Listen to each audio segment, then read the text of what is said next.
What is up, y'all?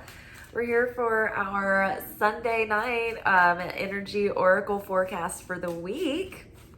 We are using the Oracle of Oddities, and we're taking a look to see what kind of energy and spiritual influences we'll be under as we move through the week. Ooh, ego. Okay, this came up on my TikTok video for today. I make daily videos on TikTok now. You can go follow me there at Liz_Taylor_Magick. So today, ego did come up, and I think it's following on themes that were probably starting to surface last week. Think back to last week and maybe culminating over the weekend. Were you in any sort of culmination of a drama? Were you triggered in some fashion? Did you finally realize something that has been triggering a feeling in you in a pattern-like way for a long time, and now you're like, you know what, I see through this. I'm not gonna fall into this trap anymore. So like the ego has been our adversary, but it's been helping us recently get to the bottom and get to the root of the subconscious influences that are driving our impulses that we're not aware of, and how we can get in there and get that infection out, clean the hard drive, get the viruses out that were implanted there from a young age, maybe.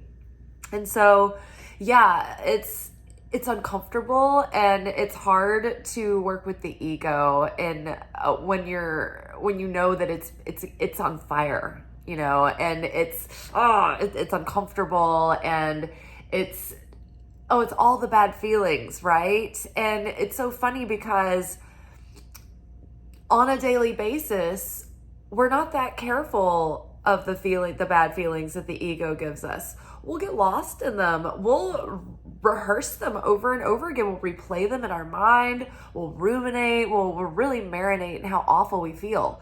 And that's just on a daily basis if it comes up. But if there's a productive reason to proactively seek out your ego triggers and ego responses, it's like, oh, that's scary. We don't want to do that. It's so entertaining when we're not aware. We're addicted to it when it's not, by choice, right? So the secret to becoming a, top-notch mystic student, Kabbalah student, spiritual student, is to proactively go after your negativity, look for it, seek it out, and seek to elevate those parts of yourself. Not only so that you're feeling better within yourself, but so that you're a better channel of the light, and so that you're treating people better around you, and you're leaving the energy better than you found it around you. So the more that we can crack through these shells of negativity, these negative beliefs, these negative behaviors, addictions, all of these things that trap our potential in, it's like we cut through these layers and it reveals even more of that source light that's within us, the creator's light. So yes, ego. Solidarity. I'm with you. Everyone's ego is getting triggered this week.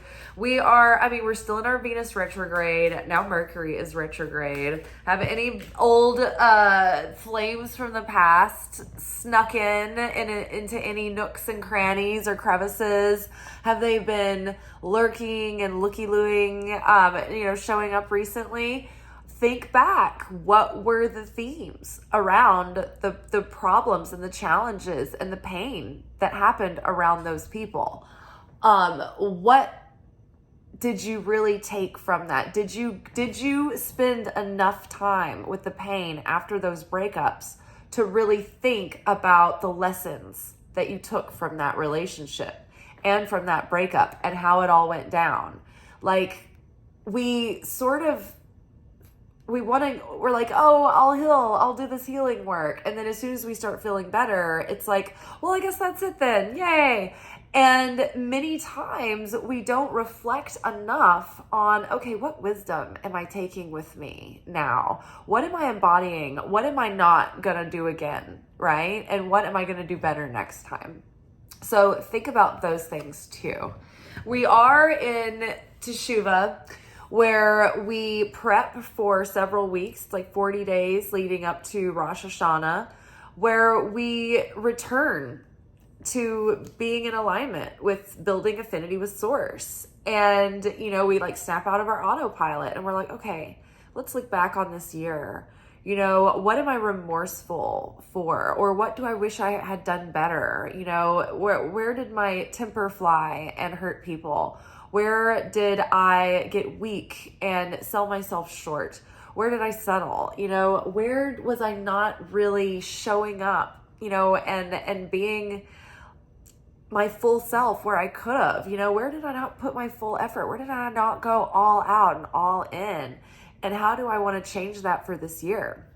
Rosh Hashana is the day that the physical reality was created and that mankind was born. And so that's the birthday of the souls of all mankind. And so every year on Rosh Hashana, we each get a new soul. It's like this miniature judgment day. And it's basically like we go to soul dry cleaners.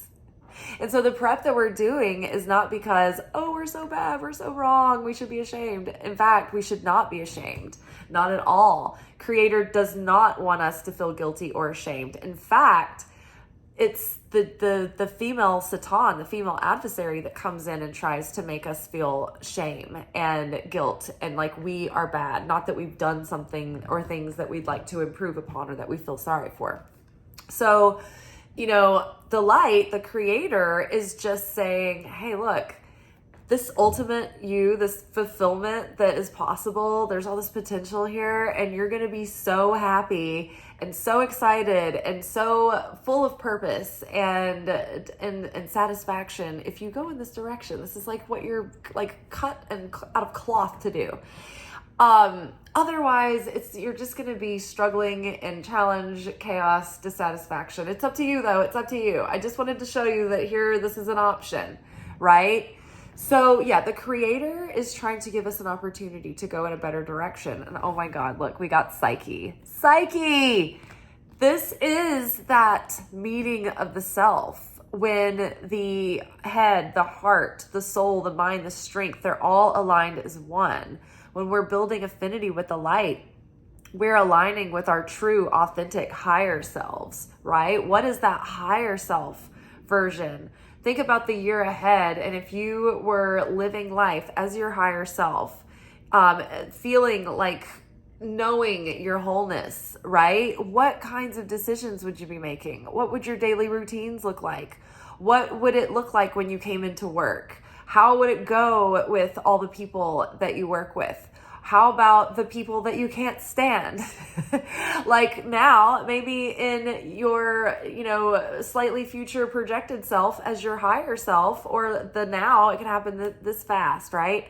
What is your relationship to those people then? Maybe they don't trigger you the same way. Maybe you are able to get along. This is the psyche, right? We're getting our mindset, we're getting our consciousness ready so that when we get that fresh self, we don't get a stain on it in the exact same way that we, do every year. And my Kabbalah teacher, David, pointed out something very interesting. He said that every year, think about it, you notice that certain times of year, you're challenged in the same way. And like the same challenges start showing up, like, almost like it's the same times of year. And it's really, really synchronistic and it's crazy. And these are tikkun moments where they're tests. And so they'll keep coming around until you pass them, until you learn something deeper, or you're able to embody what you have learned, but you haven't really put into action yet. So yeah, and I love this card too, because it's not just the meeting of the self. To me, this is a two-parter. So it's like once you're in alignment with yourself and you can get there and master that and stay there most of the time, you'll start calling in people who see eye to eye with you, people who can meet you in the middle and give and take and collaborate, and they're in alignment with you. You'll meet people who are like-souled individuals, who aren't just showing up to trigger you and to put you through hell and back to teach you lessons, but actually people who will enhance your life and teach you through joy and encouragement and be supportive, and both equally, right? Some of you that watch this channel might be the person who's always the one that shows up and is the supportive one that is positive and believes in people. And maybe you haven't had that. Maybe you have attracted narcissists who suck you dry of your encouragement and your energy, and they give nothing back. And so by healing all of these ways that we give our power away, right? When we do this ego work, it's like we're closing the gaps of space that would allow the adversary to get in and allow those people to get in. Because why, right? Why do we need them in our life? Why wouldn't we just be able to walk away and say no? No, that's it. Because they look like something that we think we want, right? Or that we want to befriend, or that we want to be near or emulate or something, right? There's some reason why you want to win their approval or their acceptance or their belonging. Maybe they represent another person for you that, is also like, it's almost like an archetypal, thing that shows up for you, right? So it's like when you heal these parts of you inside and you can elevate those parts, that's when you can stop going through those cycles where you're not meeting people who are giving you equal in return. But when you do finally align yourself, it's like you also have stronger backbone and you've invested in yourself and you care and you're like, no, I've worked hard on my energetic alignment and I'm not going to let you throw me off, right? I'm going to be able to walk away without your approval, without your blessing. I don't care. This is me and the creator, and I'm not falling out of alignment. And if you, are a genuine person who has my best interests at heart the way that I, have yours, then there's not going to be a problem, right? So good things happening, but maybe not without getting out of our comfort zone. We might be uncomfortable a little bit and triggered this week. We may have to be pushed out of our comfort zone to set boundaries, or, to let others in, that are in alignment. But mostly I would say tune inward and reflect on the self, because we must change what's going on the inside before we'll have different experiences on the outside. We may temporarily have a moment with someone, for a couple of weeks if they're if we're in a fresh state of mind, or, if we meet new people, we're like, oh, this is nice. This is great. We're meeting eye to eye. But eventually those things will come up inside of you. Those triggers, those little spaces, those insecurities, the trust issues, the control issues, whatever it is, they'll resurface. And then you'll start to play out those same dynamics again. It doesn't matter who the person is. You're still there. And mostly everyone is just a vessel showing up as a minion of the creator, to play out a drama with you, to pull your soul, to pull all that soul potential out, to really allow your soul to unfold and to awaken fully. And we can't do that when we are shrouded in darkness and in shells of negativity that hold us down and keep us contracted. Okay, what is this card? Opposition. Okay, here comes the trigger. So what is opposing you right now? Do you have and how many things, right? What's showing you resistance? Don't turn away from it. Don't fight it. Don't compete. Don't grasp. Don't get sucked in. Don't get reactive, but watch it. Watch what's happening that is triggering you, right? And watch what's opposing you, that's opposing your alignment, that's what is worth it that is throwing you out of your peace, right? That's getting up in your head. Don't give somebody rent-free space in your head. Who's worth it?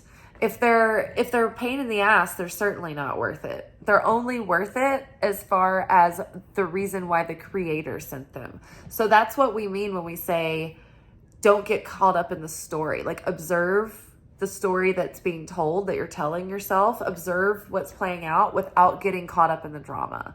So observe the opposition. What is it telling you? What is it teaching you? What is it showing you that you want versus what you don't want? You know, what is it waking you up to that you're like, oh, hell no, I'm not dealing with this shit. Not anymore. Not anymore. Not from me, not from anybody else. This is it. This bad habit, this limiting belief, this behavioral pattern I'm nipping it in the bud. This is over. I'm going forward as my higher self. So look to see what's been holding you back. What is the obstacle, and what is it that's always opposing you? And also look at the way the adversary shows up and puts people on and toys with you and plays with you. Look at the people all around you. Imagine, for instance, that when they do the things that they do, that all it is the adversary pulling their little strings. They're not even conscious enough to not react and be possessed by the demons that are trying to torture you all the time. So that takes some of the sting out of it right there. So you're like, okay, I remember now, I'm in a game. This is simulation. Adversary showing up, and he is showing up in the avatar of this person again, or these people, or these scenarios, or through your fill in the blank, car trouble. I left my wallet somewhere again, whatever it is, right? Think of it as that little devil just showing up and trying to trick you, and you will not be had. Stay in your peace. The kingdom of heaven is within. And it's like, what is the verse? Seek ye first the kingdom of heaven, and all things will come unto you. It's like, first, get yourself in a state of bliss on the inside and watch the chaos dissipate. But you have to choose to stay there, and you will be tested. Okay, what else do we need to know for this week? Sheesh. Looking forward to it. It's already been a good one. Okay. Ooh, and love. Okay, the week ends with love. So ultimately, that's what we're trying to seek and arrive at. We're not wanting division. The more division and separation we create, the more we're giving power to the side of darkness. So as we look at this opposition and the ego trigger, try not to get in a downward spiral of, oh, I can't stand this. Oh, I hate this. Oh, I can't stand them. Like, don't get the ick. Try to shift. Try to shift towards love. Try to shift toward having affinity with the light of the creator. And knowing that even the people that get under your skin the most, the creator sent them in some form or fashion. You're all playing out something together. So when we calibrate ourselves to love, that's what we're going to align with, right? We have to set our hearts on love, on that divine, agape, unconditional, unwavering, unchanging, unfluctuating love. And then we can get our mindset there, and then the higher consciousness will pull us the rest of the way. Where we can't do it ourselves, we pray, right? For Holy Spirit to guide us and help us and lead us. Okay, so yes, we are transforming our fear, our lack, and our doubt into love this week. Good luck out there. I'm with you. We're in this together. Be good, but not too good. Ciao.